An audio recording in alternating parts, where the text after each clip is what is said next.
महागठबंधन के घटक दल में शामिल भाकपा माले के द्वारा विधानसभा परिसर के अंदर सरकार के खिलाफ ही अब प्रदर्शन किए जा रहे हैं। दरअसल इस प्रदर्शन को भाकपा माले के पूरे विधायक दल एक साथ एकजुट होकर के शिक्षक नियुक्ति मामले को तूल देने पर लगे हैं और जिस तरह से उनकी साफ मांग है कि जिस तरह से शिक्षकों की जो मांग है, शिक्षक नियुक्ति का जो मांग है वो सरकार को मान लेनी चाहिए, चूँकि ये बड़ा मामला है और कहीं से भी सरकार इस मामले में किसी को अनदेखी नहीं करनी चाहिए। आज जिस तरह का मुद्दा है, इस मुद्दों को लेकर के आज भाकपा माले के विधायक विधानसभा परिसर में प्रदर्शन कर रहे हैं और कह रहे हैं कि इन मुद्दों को विधानसभा के अंदर उठाया जाएगा और निश्चित रूप से सरकार से शिक्षकों के मामले पर गंभीरता दिखाते हुए उनकी मांगों को पूरा करने की बात की जाएगी। इस पूरे मामले को लेकर क्या कुछ कह रहे हैं भाकपा माले के विधायक सुदामा प्रसाद, आइए सुनाते हैं। और कल हम लोगों ने ध्यानाकर्षण भी डाला था इस सवाल पर,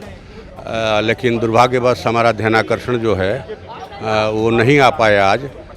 बावजूद इसके हम लोग उनकी मांगों को लेकर यहाँ प्रदर्शन करेंगे, विधानसभा में भी अपनी बात रखेंगे और उनके आंदोलन में भी जाकर के हम लोग शामिल होंगे। तो सरकार के समर्थन में है, लेकिन जिस तरह से लगातार शिक्षक संघ द्वारा या अभ्यर्थियों के द्वारा प्रदर्शन किया जा रहा है, क्या लग रहा है कि सरकार आखिर उनकी बातों से सहमत क्यों नहीं? सरकार को शिक्षक नेताओं से बातचीत करनी चाहिए, सम्मानजनक वार्ता करनी चाहिए।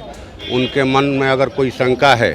अगर कुछ उनकी समस्याएं हैं तो उसको ध्यान में रख करके सरकार को बात करना चाहिए और उसका निराकरण करना चाहिए। जैसा कि आपने सुना कि सुदामा प्रसाद ने कहा है कि ये काफ़ी गंभीर मामला है और शिक्षक नियुक्ति की मांग को लेकर के जिस तरह से आज लोग आंदोलित है, सरकार को इसमें गंभीर होनी चाहिए और गंभीर होते हुए उनकी मांगों को पूरी करनी चाहिए, क्योंकि ये जो सरकारी कर्मियों का जो दर्जा की मांग की जा रही है वो बिल्कुल जायज़ है। और ऐसे में अब देखना ये होगा जिस तरह से महागठबंधन के घटक दल के एक शामिल भाकपा माले के द्वारा यह मांग को उठाया जा रहा है, तो अब सरकार इनकी बातों को मानती है या इनकी मांगों को भी नकार देती है। दर्शन न्यूज़ के लिए ज्ञानेंद्र की रिपोर्ट।